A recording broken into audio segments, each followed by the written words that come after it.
You are the God. Pesi nzambe merci oya permettre tokutana lisusu lelo na ndenge to prometaki la fois passée que tokozonga pona ko continuer ko pesa message na biso sur la confiance en l'Éternel. Alors lelo tozo continuer série ya lité ya yango mais to lingi kolobela sur le cri de la détresse des disciples. Le cri de la détresse des disciples. Yango nde ezali matia na biso na mokolo mwa lelo. Mais avant tokende un peu plus loin tika tosambela bongo tokotanga maloba ya nzambe. Nzambe topesi yo merci parce que permettre tozala lisusu elongo na bandeko à travers le monde de partout bakoki kolanda biso pona kolendisama na mayima zoleka na monde entier ezoleka na Congo en particulier. Tika Saint-Esprit a aidé biso afin que nous toki koloba etonga kondima na biso na kombo na Yesu. Amen. Voilà, tozotanga Marc chapitre 4 na verset 35 kino na verset 41. Biblia ezoloba na biso boye. Ce même jour sur le soir, Jésus leur dit: passons à l'autre bord. Après avoir renvoyé la foule, ils le menèrent dans la barque où il se trouvait. Il y avait aussi d'autres barques avec lui. Il s'éleva un grand tourbillon et les flots se jetaient dans la barque au point qu'elle se remplissait déjà. Et lui, il dormait à la poupe sur les coussins. Ils le réveillèrent et lui dirent: Maître, ne t'inquiètes-tu pas de ce que nous périssons? S'étant réveillé, il menaça le vent et dit à la mer: Silence, tais-toi. Et le vent cessa. Il y eut un grand calme.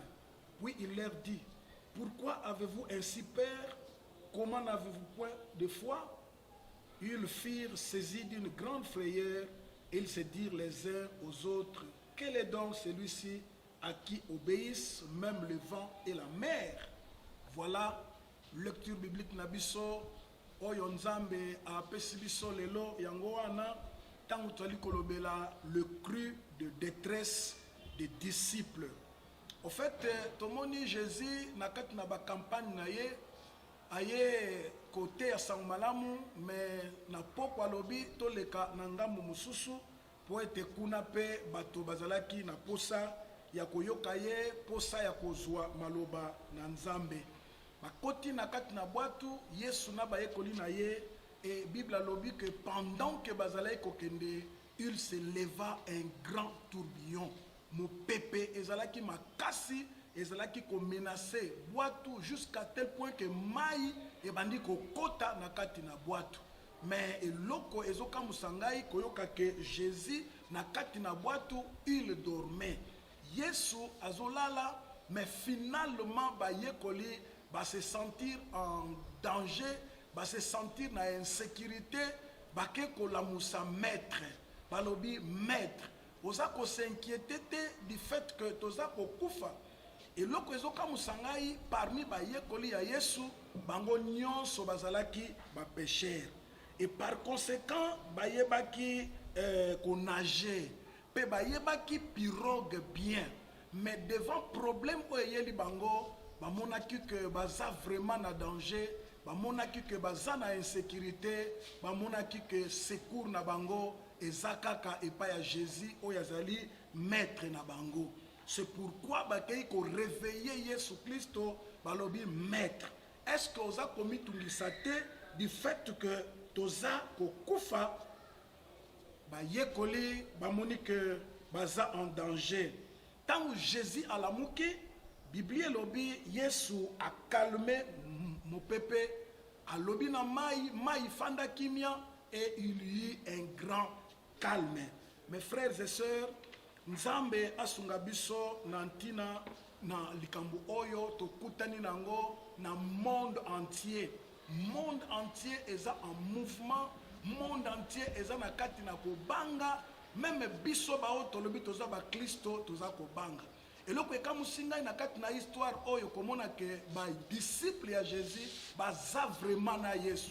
Yesu aza na kati na bango, aza na bango na kati na boîte. Mais ba yekoli bazali kobanga na bango. Lolenge moko ba chrétien lelo à travers le monde malade oyo ye coronavirus, mais eza quand même na ba chrétien oyo baza pe kobanga, mais baza kotatola ke Yesu aza katikati na bango. Yango wana toza ko exhorter les uns les autres, to banga te, toza na confiance na Jésus, parce que Jésus nde azali maître oyo atelemisaka mipepe ba naturel biloko nyonso oyo mipepe mbonge ekotosaka Yesu Kristo. Alors na image oyo eloko esepelisi ngai confiance oyo bayekoli bazalaki nango epai na Yesu Kristo. Bayebaki à qui s'adresser en cas ya danger. Bayebaki tango danger ezali koya bako s'adresser epai na nani. Batiaki confiance na savoir-faire na bangote. Quand bien même bazalaki ba pêcheur, bazalaki ba nageur, bayebaki pirogue bien ko pagaye bien, mais bazalaki na confiance epai na Nzambe, batalelaki Nzambe na bango. C'est pourquoi tomoni juste na verset 38 cri ya détresse onga nazobenga awa cri ya détresse ya bayekoli ya Yesu Kristo. Maître tozo kufa, est-ce que likambo etali yo te? Jésus akokaki kondimate ke bayekoli na ye bakufa. C'est pourquoi frères sœurs naza ko exhorter yo zolanda ngai de partout koki kolanda ngai soko Jésus aza maître ki oza na confiance na bomoi na ye, le Seigneur a ko intervenir d'une manière ou d'une autre afin que coronavirus ekoka ko visiter yo soki mokete. Alors on a psaume 118 na verset 5, psaume 118 verset 5, na lingi totangango et partout ozali, mais quand on kotanga psaume 118 na verset 5, Biblia ezoloba na biso boye. Psaume 118 verset 5. Le verset 5 nous dit ceci. Du sein de la détresse, j'ai invoqué l'Éternel. L'Éternel m'a exaucé, m'a mis au large. Voilà, du sein de la détresse. Bayekoli à Jésus, du sein de la détresse. Pendant que bazana kati a malheur, bayebaki ko invoquer Jésus Christ. Tant que ba invoquer Jésus, et Jésus a kokaki kotikate a lamuki a pameli mi pepe a pameli mbonge. Et David en son temps, il a aussi invoqué le Seigneur. Azala une fois na kati a détresse, mais a kontaka na boyebi na yete, na ba soda na yete, na oyo nyonso azalaki nango te, mais il a compté sur l'Éternel et l'Éternel akokaki kosungaye et l'Éternel akokaki kobimise na détresse et l'Éternel akokaki ko mettre ye au large. Voilà mes frères et sœurs, nkolo asunga biso en ce temps où toza na détresse, monde mobimba eza en ébullition, bato baza ko bouger de partout, ba confinement de part et d'autre. Alors Nzambe asunga biso mwana Nzambe epai yoza nazo lancer yo message oyo ya espoir, message ya foi que esengeli obelela epai na Nzambe ye kakande akoki kosunga yo. Alors on a Proverbe chapitre 24 verset 10, Biblia ezobisa biso eloko moko ya malamu oyo nalingi kotanga po ete ekoka kosunga bana na Nzambe na bisika nyonso oyo tozali.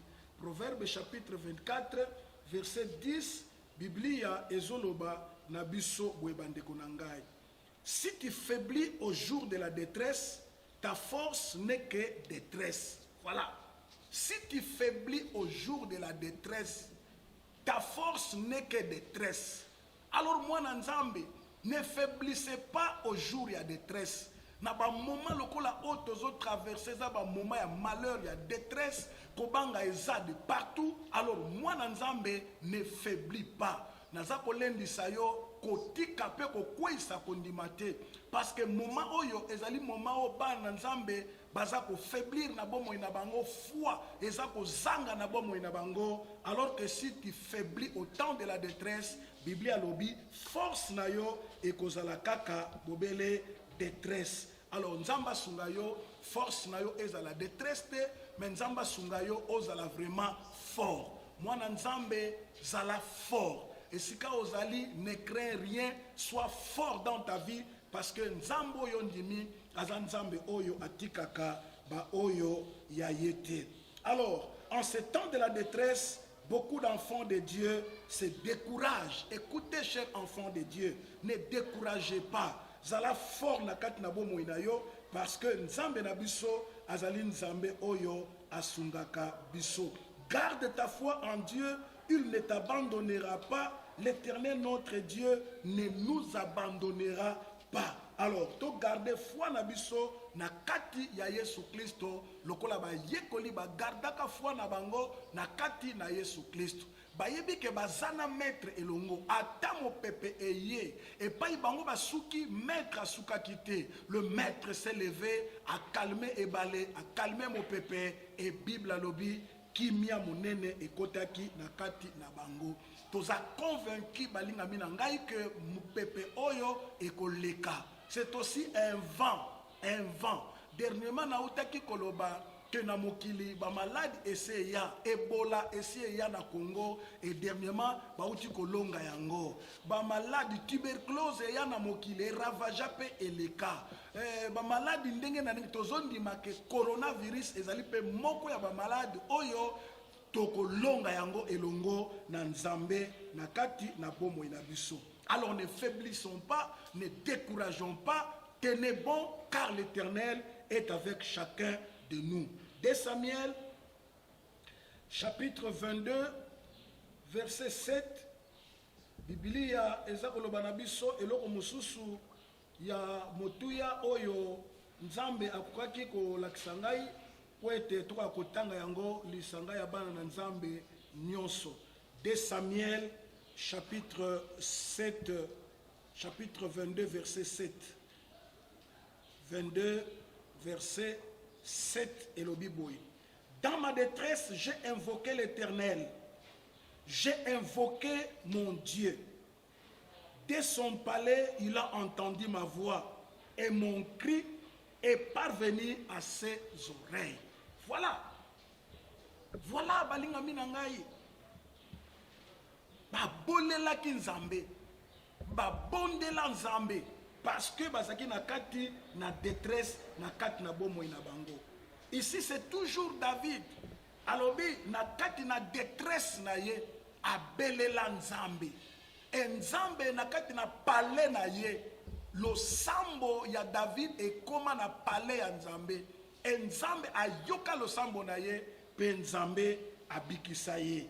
Mes amis, mes frères et sœurs, otika Nzambe asunga biso, tozala toujours na confiance et pai na Nzambe. Nazana ba verset biblique belé na kokaki kopesa na circonstance oyo po ete elendisa kondima na biso. Toyeba ke toza bato liboso te tokutani na ba difficulté na ba malade, ba problème, bato ba précéda biso dans la foi ba kutana na makambo, batia elika epa Nzambe et Nzambe na bomoy atika bangote. Nzambe na bomoy asungaka bango. De même Nzambe akosunga yo, akosunga ngai, akosunga biso. Alors pour être tokende kosukisa tika totanga 2 Chroniques chapitre 15 verset na yango 4 pe verset 5. 2 Chroniques chapitre 15 verset 4 à 5. Bible ezolo baboy. Mais au sein de leur détresse, ils ont retourné à l'Éternel, le Dieu d'Israël. Ils l'ont cherché, ils l'ont trouvé. Dans ce temps-là, point de sécurité pour ceux qui allaient et venaient, car il y avait de grands troubles parmi tous les habitants du pays. Voilà. Grands troubles parmi les habitants du pays. Grands troubles parmi les habitants du monde. Mais, moi, Nzambe, ayebi à qui il peut s'adresser. Mwana Nzambe ayebi epai na nani akoki koganga. Oui, Biblia eyebisi biso polele balinga mina ngai. Nzamba sunga biso. Au sein de notre détresse, tournons vers l'Éternel. Crions à l'Éternel. Et la Bible nous dit que dans ce temps-là, il y avait point de sécurité comme aujourd'hui, sécurité exatée. Batubaza na kati ya confinement, batubaza na kati na bandako confiné parce que sécurité boye en fait exatée. mais sécurité na biso bobele nzambe bobele Yesu Christo mwana nzambe na bomoi. Voilà mes chers amis, un message d'encouragement. Nzamba salisa biso tangu ozomona ke makambo ezotambola te, crie comme un disciple ou azako crier auprès de son maître. Et maître tikalaka indifférent na cri ya ba disciple na ye. Tant ba disciple bazo crier, le maître n'est pas indifférent, mais il est là pour agir afin que ba disciple na ye bazala na kimia. Soko za disciple ya Yesu Christ, on recevra Christ comme Seigneur et Sauveur de partout osa à travers le monde. Oui, tombola mungongo, criez pas na Nzambe, Nzamba ko ya au secours et Nzambe aku pemisa yo. Tika kimia ya Yesu Kristo ezala kati na moko na biso. Kimia na Yesu Kristo ezala na bomoi ya moko na kombo na Yesu. Amen. Voilà frères, sœurs, partout oza tolingi kobondela soki okoki ko kangamisu na yo obatela moke kimia enfin que toka ko belela Nzambe lokola ba disciple oyo tango yindeli bango na kati na bwato ba belelaki Yesu Kristo, Yesu atelemi apamelaki mipepe mbonge kimia ekotaki. Coronavirus eza pe mopepe oyo koleka. Tika tobondela Nzambe tobondeli yo na kombo na Yesu Kristo. Tika lokumu ezonge pai na yo Nzambe na bomoi. Ndambu exhortation oyo Nzambe eza po ete elendisa mitema na biso partout otokoki kozala à travers le monde. Nzambe na bomoi. Lokola ba yekoli ba belela Yesu Kristo. Biso to beleli Yesu Kristo pe na tango na biso. Pona mi pepe mabe oyo eye ya coronavirus. Mi pepe mabe oyo eza ko boma bomoi na bato. Mais Seigneur, biso tozondimete yo za Nzambe ozo contrôler ba situation nyonso. Pe nazondimete oza Nzambe azo bikisa bo babeli. Nazondimete oza Nzambe oza ko batela ba oyo baza infecté te, bakozala infecté te parce que yo Nzambe na biso oza au contrôle ya nyonso. Lipamboli pe kimia eza na moko na kombo na Yesu. Amen. Voilà frères et sœurs, Nzambe apambola bino pe kimia na nkolo ezala kati na bomoi na bino nyonso na kombo na Yesu. Amen.